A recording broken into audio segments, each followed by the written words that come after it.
You are listening to the Daily Treasure podcast produced by Sharon Betters and Mark Inc. Ministries. And I have so enjoyed reading these devotionals to you the past 5 weeks. I'm Roberta Dosa, and today's devotional is called An Untouchable Woman. It's by Barbara Thompson, our guest writer for this week. Today's treasure, moved with pity, he stretched out his hand and touched him and said to him, I will be clean. Mark 1:41. In 1974, I was assigned to a graduate internship at the U.S. Public Health Service Hospital in Carvel, Louisiana. The buildings were on a hauntingly beautiful plantation where the original home served as the administration office. In God's beautiful providence, those 9 months have constantly informed my faith, and especially a young woman whom I counseled. Patients with Hansen's disease, or leprosy, had been quarantined when the public demanded that pest houses where patients lived had to be moved out of the city limits of New Orleans. Thousands of patients were admitted to leprosarium, which was the only one in the continental United States. Research into treatments and management was carried on by world-famous physicians, including Dr. Paul Brand. Until the mid-20th century, admission to Carvel meant no discharge. The suspicion about the contagion was still rampant in the 1970s. Reusable soda bottles were sent to the hospital for their last use. Outgoing mail was sanitized. With the discovery of sulfone drugs for treatment, outpatient treatment became the norm, but the stigma did not diminish. Among the thousands of patients, many lived their entire lives in a thriving community. There was a mayor, a newspaper, miles of covered walkways for bicycles and wheelchairs, a nursing home, a cemetery, weddings, births, deaths, and all the drama inherent in a tightly knit community. There were legendary stories of nighttime escapes for dancing in town, armadillos hunted for use in research, and the admissions of famous people from all over the world.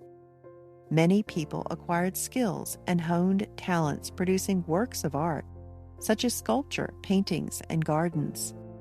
The legacy of leprosy is not only Old and New Testament, but continues to the 21st century. The stigma of being untouchable, incurable, and disfigured exists in most cultures. The disfigurement of leprosy, most associated with the stigma, is not caused by the disease, but is a consequence. Dr. Paul Brand, a surgeon, wrote about this in his book, Pain, the Gift Nobody Wants. When a person cannot feel pain, then repetitive injury leads to infection and the deterioration of bone and tissue. One of my biggest challenges was going into the nursing home to see patients who had lost all structure to their faces. And yet there was still humanity among these dear souls, and God began to melt my heart for them. The untouchable woman.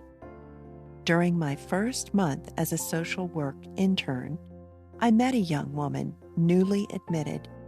She was a stunningly beautiful Asian college student and the daughter of a highly placed diplomat. The diagnosis of Hansen's disease was, for her, worse than a death sentence.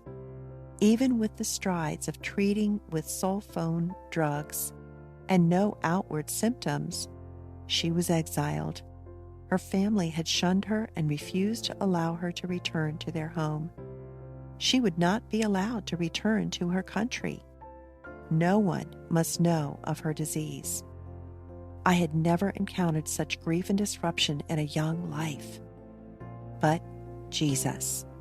In the accounts of the leper whom Jesus healed, we read the leper came, implored, and knelt before Jesus. And Jesus, moved with pity, stretched out his hand and touched him, and spoke to him, saying, I will be cleaned. Rosaria Butterfield refers to this as a contagion of grace. That touch changed the man. But the touch did more than that. That touch changed the world. I vividly remember the untouchable woman's story and the lovely cap she knitted for me. Writing her story has prompted me to pray for her, even though I don't remember her name. But God does. And I pray she is touched by Jesus and the contagion of grace. Reread the above story of the untouchable woman. Ask the Spirit to identify the people where you find you are repulsed by their situation. Now, ask the Spirit to show you where you think of yourself as untouchable. How has Jesus touched you? What would it look like for you to participate in the contagion of that grace you have been shown? Lord Jesus, we thank you for your nearness to us in spite of the ugliness and distortion of sin in our lives. Thank you for taking away our numbness to pain so that we may grow in grace and the truth of the gospel. Make us contagious with the gospel. Your story.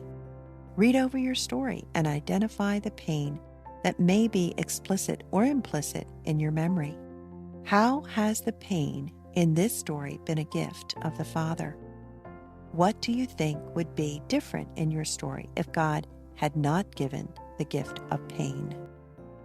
Friends, thanks so much for joining us for the Daily Treasure podcast this week. Our guest writer has been Barbara Thompson, and she is also the guest on our Help and Hope podcast. I am so excited for you to get the opportunity to know Barbara better, and I really want you to go to helpandhopenow.org and look for my conversation with Barbara called Marriage and Caregiving. Barbara and I talk about so many different things, but one of the things that she shares is that she realized that caring for her elderly parents was not a chore, but it was a calling.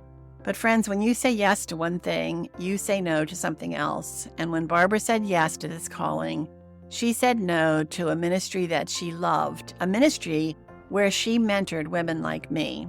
She had to say no to speaking across the country at national conferences and regional conferences. She had to say no to being involved with her denomination's women's ministry leadership team because, we only have so much energy each day, and God called her to pour her heart into her parents, and I know that she has no regrets. But you're going to be encouraged by the wisdom that Barbara shares, so make sure you go to helpandhopenow.org.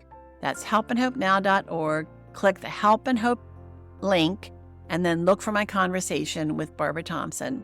I'm Sharon Betters. Thanks so much for joining us, and I look forward to being with you tomorrow and introducing our new guest writer.